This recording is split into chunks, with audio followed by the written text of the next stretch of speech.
अफगानिस्तान और West Indies के बीच में जो मैच हुआ है ना, इसके बारे में कई बातें की जा सकती हैं। और ये अफ़गानिस्तान मैच हारा है, लेकिन मेरे नज़दीक ये अफ़गानिस्तान के लिए ठीक हो गया कि वो हार गए हैं। उसकी मेरे पास एक रैशनल किस्म की जिसे कहते हैं एक्सप्लेनेशन है, बताता हूँ। निकोलस पूरन 98 किए 53 बॉल्स के ऊपर, 8 छक्के 6 चौके, 185 का ऑलमोस्ट स्ट्राइक रेट, 184.90 का। अच्छा, निकोलस पूरन आपको ये बता दूं कि वो आईपीएल से ही ठीक ठाक किस्म की फॉर्म में चले आ रहे थे। लखनऊ सुपर जायंट्स के लिए उन्होंने जो लास्ट 3 मैच खेले हैं उसमें 2 50s हैं, 1 48 है, मतलब उसकी फॉर्म ठीक ठाक आ रही थी। 500 रन किए हुए हैं निकोलस पूरन ने इस आईपीएल के सीज़न में। 2024 में 180 के करीब का अगले का स्ट्राइक रेट है, 178 समथिंग, 180 हुआ ना, और 60-62 की एवरेज है। तो वो फॉर्म बड़ी ठीक ठाक किस्म की लगाकर आ रहा है निकोलस पूरन। अच्छा, पूरन ने मारे हैं अजमतुल्लाह उमर ज़ई को एक ओवर में 36 रन, राशिद खान को एक ओवर मारे हैं 24 रन।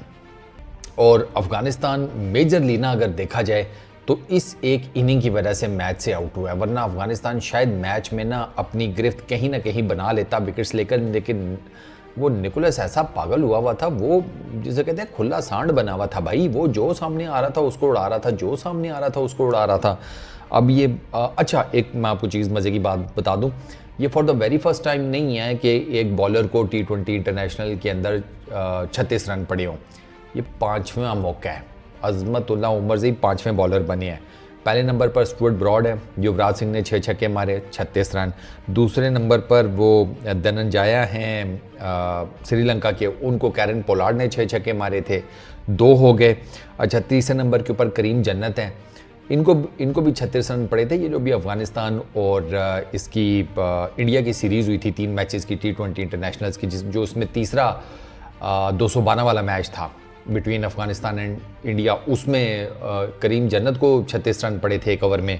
अच्छा, चौथे नंबर पर कामरान खान है, इनको जनाब दपिंद्रा एरी ओ पाजी ने 6 छक्के मारे, ठीक है, नेपाल वर्सेस कतर के मैच में।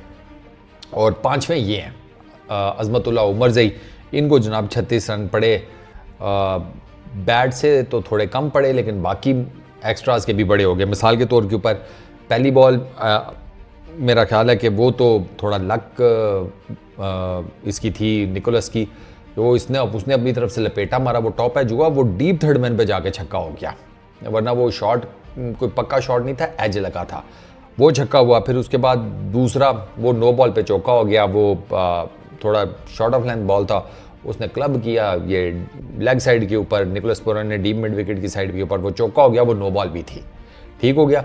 उससे अगली बॉल पर जिसे कहते हैं उमर ज़ई ने ज़रा जोर लगाया, शॉर्ट ऑफ लेंथ की, वो निकोलस पूरन के ऊपर से गेंद निकल गई और विकेट कीपर के भी, ठीक है। तो वो 5 वाइड वहाँ पर मिल गए। उसके बाद फिर अजमतुल्लाह ने एक मारा पैड्स में बॉल, वो पैड पे लग के डीप फाइन लेग की तरफ जाकर चौका हो गया, एक उसकी वो किस्मत ख़राब। अच्छा, फिर उसके बाद जनाब एक उसको और चौका लग गया, वो outside the off stump length ball थी, उसने मारा स्लैश निकोलस ने, वो उसके लगा मिडल में, वो डीप पॉइंट पे जाकर चौका हो गया। फिर अगला बॉल जो है वो थोड़ा सा फिर शॉर्ट ऑफ लेंथ था, वो फिर डीप मिड विकेट के ऊपर छक्का। लास्ट बॉल स्लोअर वन किया, वो बिल्कुल ही मुंह के आगे कर दिया, वो उसने पिक कर लिया, उसने स्ट्रेट का छक्का मार दिया। इस तरह ये 36 रन पड़े हैं अजमतुल्लाह उमर ज़ई को विद द बैट। तो मैं आपको बता रहा हूँ ना, 16 और 6 22 रन है विद द बैट, 22 रन, बाकी सारे एक्स्ट्रा और वो मिला मिलू के हैं। तो वो इस वजह से ना ज़रा थोड़ा सा बेचारे को, अजमतुल्लाह को ज़रा ज़्यादा मार पड़ गई, वरना वही 22-23 का फटा कुछ इस तरह लग ही जाता।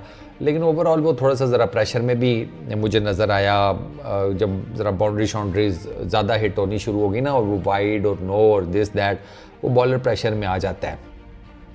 218 किए थे वेस्ट इंडीज़ ने, और अनफॉर्चुनेटली अफ़गानिस्तान वाले जिसे कहते हैं वो सिर्फ 114 कर सके थे। अफ़गानिस्तान के 4 मैच हो चुके हैं, ठीक है। अब आपको टेक्निकल एक चीज़ समझाता हूँ। अफ़गानिस्तान के 4 मैच हो चुके हैं, 2 मैचेस में उन्होंने पहले बैटिंग किया, 2 मैचेस में उन्होंने चेज़ किया। पहले 3 मैचेस में ना उन्होंने 2 में पहले बैटिंग की थी, 1 में चेज़ किया।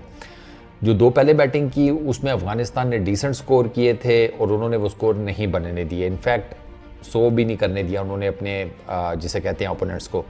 युगांडा के अगेंस्ट जो पापा न्यू गिनी के अगेंस्ट जो मैच था उसमें अफगानिस्तान ने चेज़ किया था और उसमें भी पापा न्यू गिनी सो नहीं कर सका था, 95 और समथिंग किए थे, तो वो भी बड़ी इजीली चेज़ हो गया। असल मैच अफगानिस्तान को ना जो वेकअप कॉल मिली है वो यहाँ से मिली है कि अफगानिस्तान को ये पता चल गया कि यार अगर हम पहले करते हैं ना बॉलिंग किसी बड़ी टीम के अगेंस्ट, अगर हमें बॉलिंग करनी पड़ जाती है, एक फ्लैट विकेट है तो उसके ऊपर we need a serious kind of a performance. मतलब यूँ कह लें कि अफ़गानिस्तान ना मुझे थोड़ा सा शायद एक तरह का ना रिलैक्स्ड लगे, यार ठीक है सुपर 8 में तो चले गए हैं तो ज़रा वो थोड़ा सा ना आप ज़रा ईजी सा ना थोड़ा सा हो जाते हैं, वो एक मुझे लगा। इसमें कोई शक नहीं है कि निकोलस ने तो बहुत अन्नी इनिंग खेली, वो नो डाउट, वो उसका दिन भी नज़र आ रहा था। मतलब हर बॉल छक्का, हर बॉल चौका, मतलब ऑलमोस्ट वो सेंचुरी मारने लगा था 53 बॉल्स के ऊपर 200 के करीब स्ट्राइक रेट से, तो उसको आपको पता चल जाता है कि इस बंदे का दिन था। लेकिन अफ़गानिस्तान की ना बॉलिंग मुझे थोड़ी सी वेवर्ड लगी।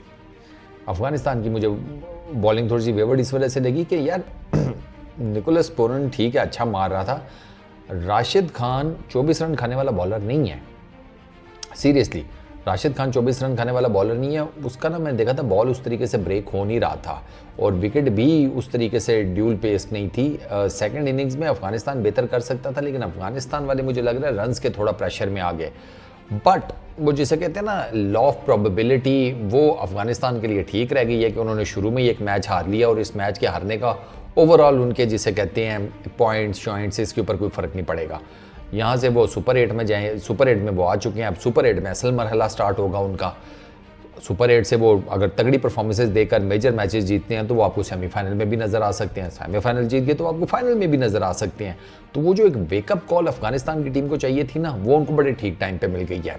लॉ ऑफ प्रोबेबिलिटी भी उनके फेवर में चला गया कि शुरू में ही मैच हार गए हैं, क्योंकि अगर आप देखें ना तो लॉ ऑफ प्रोबेबिलिटी इंडिया के ऊपर कैसे अप्लाई हुआ। वर्ल्ड कप 2023 में इंडिया सारे मैचेस जीतता हुआ आ रहा था, 10 के 10 लाइन में, 11वां हार गए, क्योंकि वो फिर किस्मत का भी एक एलिमेंट बीच में शामिल हो जाता है, लॉ ऑफ प्रोबेबिलिटी एंड वो सारा कुछ भी आ जाता है।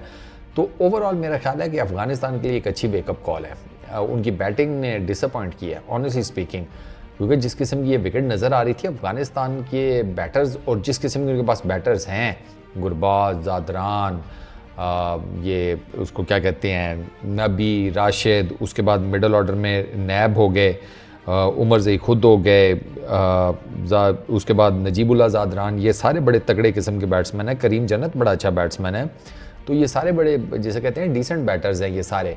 तो बैटिंग ज़रा ढीली की है। चलो बॉलिंग में तो जो होना था सो हो गया, लेकिन बैटिंग भी ना अफगानिस्तान की तरफ से उस क्वालिटी की नहीं आई। But hopefully they will make a come back, there are good side. Afghanistan की एक अच्छी टीम है और मुझे पूरी उम्मीद है कि वो बड़ा स्ट्रॉन्ग किस्म का कम बैक करेंगे सुपर 8 के मैचेस में। Let's see. इस वीडियो में इतनी, अपना बहुत ख्याल रखिएगा, नेक्स्ट वीडियो में मुलाकात होगी। Peace out.